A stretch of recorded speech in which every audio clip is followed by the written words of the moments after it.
નમસ્કાર, સ્વાગત છે આપનું રંગત ચેનલમાં। હું સિદ્ધિ કમાણી રોજ તમને અવનવી વાનગીઓ શીખવું છું। તો આજે આપણે એક નવી વાનગી બનાવતા શીખીશું જે ખાવામાં ખૂબ જ ટેસ્ટી અને હેલ્ધી છે। તો આજે આપણે બીટના લાડુ બનાવતા શીખીશું। તો ચાલો આજે બનાવવાનું શરૂ કરીએ। બીટના લાડુ બનાવવા માટેના ઇન્ગ્રેડિયન્ટ્સ આપણે જોઈ લઈએ। મેં 4 નંગ મીડિયમ સાઇઝના બીટ લીધા છે। 1 વાટકી ખાંડ, 1 વાટકી દૂધ, 7 થી 8 રોસ્ટ કરેલા કાજુની કતરણ, કિસમિસ અને રોસ્ટ કરેલી 7-8 બદામની કતરણ, 4 ઇલાયચીનો પાવડર, 3/4 કપ કોપરાનું છીણ અને 3/4 કપ દૂધની મલાઈ લીધી છે। તો ચાલો હવે આપણે બનાવવાનું ચાલુ કરીએ। બીટના લાડુ બનાવવા માટે આપણે હવે બીટને છીણવાના છે। તો સૌપ્રથમ આપણે બીટના જે દાંડલી છે એ કાઢી અને છાલ ઉખેડી લઈશું બધા બીટની છોલણિયા વડે। તો હવે આપણે બધા બીટની છાલ ઉખેડી લઈએ। છાલ ઉખડી જાય પછી આપણે એને મીડિયમ હોલવાળી છીણી હોય એના વડે આપણે બીટ છીણવાના છે। તો આવી રીતે આપણે બધા જ બીટની છાલ ઉખેડી અને પછી આપણે બીટને છીણીશું। તો હવે આપણે આ એક બીટની મેં છાલ ઉખેડી છે। હવે આવી મીડિયમ હોલવાળી છીણી લેવાની છે અને આ રીતે આપણે બીટને છીણી લેશું। તો આવી રીતના આપણે બધા જ બીટને છાલ ઉખેડી અને પછી આવી રીતનું છીણ બનાવી અને બીટને છીણવાના છે। તો હવે આપણે આવી રીતે બધા જ બીટને છીણી લઈએ। બીટના લાડુ બનાવવા માટે મેં બીટ છીણી લીધું છે। તો હવે આપણે લાડુ બનાવવા માટે ગેસની ફ્લેમ ચાલુ કરી અને પેન ગરમ કરવા માટે મૂકીશું અને પેનની અંદર 2 ચમચી ઘી એડ કરીશું। હું ઇન્ગ્રેડિયન્ટ્સમાં તમને ઘી બતાવવાનું ભૂલી ગઈ હતી। તો આપણે હવે 2 ચમચી ઘી ગરમ કરી અને એની અંદર બીટનું છીણ શેકીશું બીટના લાડુ બનાવવા માટે। તો સહેજ ઘી ગરમ થાય, ગેસની ફ્લેમ મીડિયમ રાખી અને આપણે હવે એની અંદર છીણેલું બીટ એડ કરીશું અને ગેસની ફ્લેમ મીડિયમ રાખી અને બીટને છીણીશું। જ્યાં સુધી બીટ અડધું પાકી જાય ત્યાં સુધી આપણે એને શેકવાનું છે। તો આવી રીતે આપણે બધા જ બીટમાં ઘી લાગી જાય ત્યાં સુધી આપણે વ્યવસ્થિત એને મિક્સ કરવાનું છે બીટના છીણને। તો બધા જ છીણની અંદર ઘી ચીપકી જાય ત્યાં સુધી આપણે એને પ્રોપર રીતે મિક્સ કરી અને ગેસની ફ્લેમ મીડિયમ રાખી અને આપણે બીટને શેકવાનું છે। તો અડધું શેકાઈ જાય પછી આપણે એની અંદર દૂધ એડ કરીશું જેથી બીટનો કલર જળવાઈ રહે। તો આપણે એને ધીમા ગેસે શેકતું રહેવાનું છે અને હલાવતા રહેવાનું છે વચ્ચે વચ્ચે।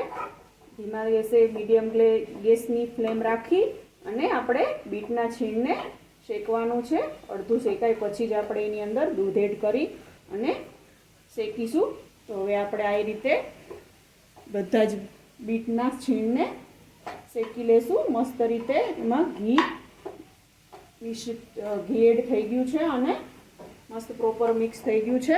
તો હવે આપણે આવી રીતે બધા જ બીટના છીણને વ્યવસ્થિત શેકાય ત્યાં સુધી મીડિયમ ફ્લેમ રાખી અને શેકવાનું છે અને અડધું શેકાય પછી આપણે દૂધ એડ કરી અને પછી લાડુ બનાવવા માટેનું મિશ્રણ રેડી કરીશું।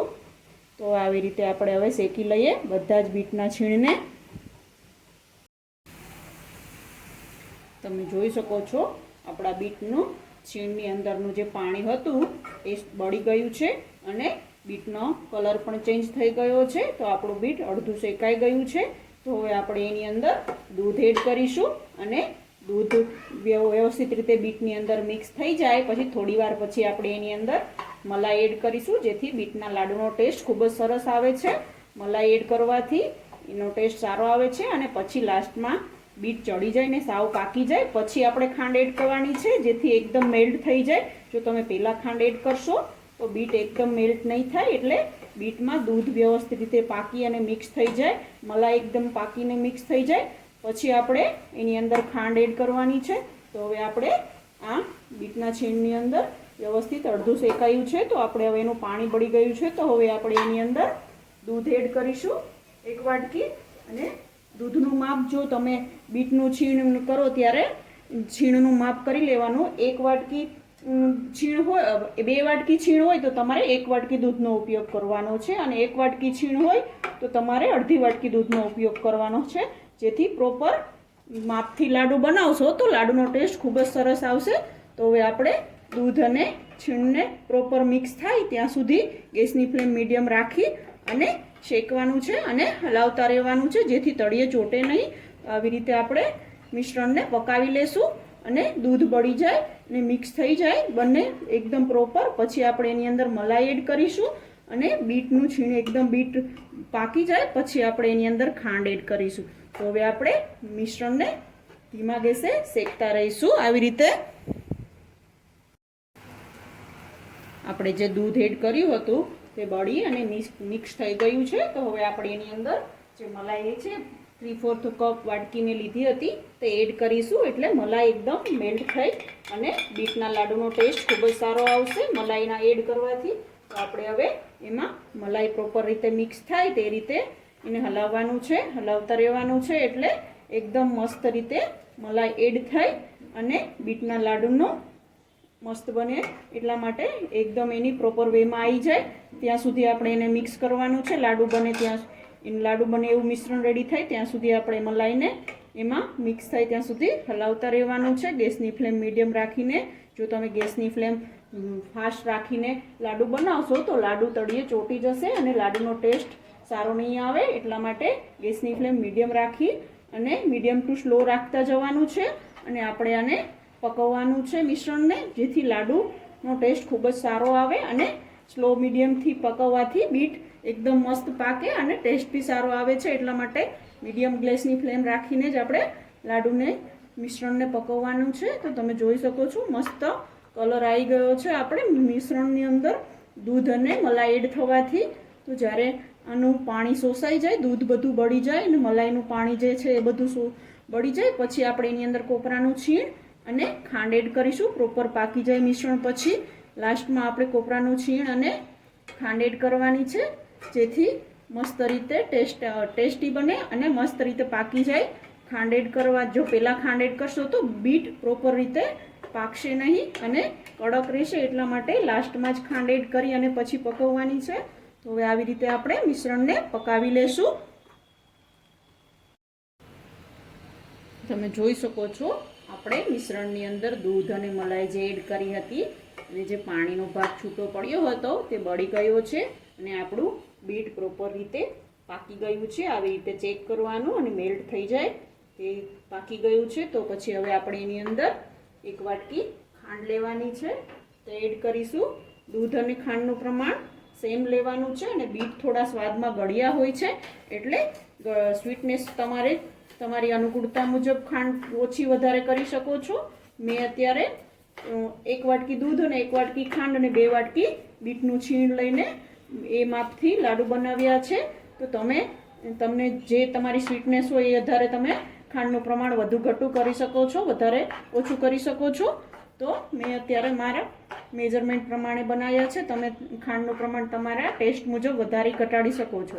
તો હવે આપણે એમાં પ્રોપર રીતે ખાંડની અંદર જે મિશ્રણ મિક્સ થઈ જાય અને જે પાણીનો ભાગ છે તે બળી જાય ત્યાં સુધી અને હલાવતા રહેવાનું છે અને લાડુનું ટેક્સચર આ બની જાય ત્યાં સુધી આપણે એને મિક્સ કરીશું અને ગેસની ફ્લેમ મીડિયમ રાખી અને ખાંડ પ્રોપર રીતે મિક્સ થાય ત્યાં સુધી પકાવીશું. અને પછી આપણે ટોપરાનું છીણ એડ કરી અને લાડુ વાળવા માટે એનું મિશ્રણ રેડી થાય એટલે એક પ્લેટમાં કાઢી અને લાડુ વાળીશું.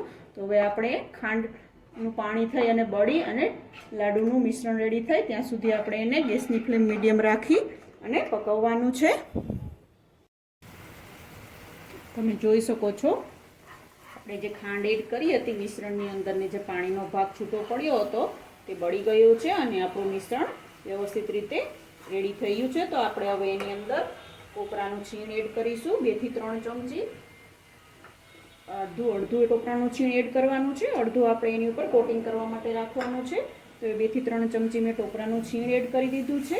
હવે આપણે એમાં ઇલાયચી પાવડર એડ કરીશું, જેથી ખૂબ જ ટેસ્ટી આવે. ઇલાયચી પાવડર એડ કરવાથી લાડુનો ખૂબ જ ટેસ્ટી બને છે.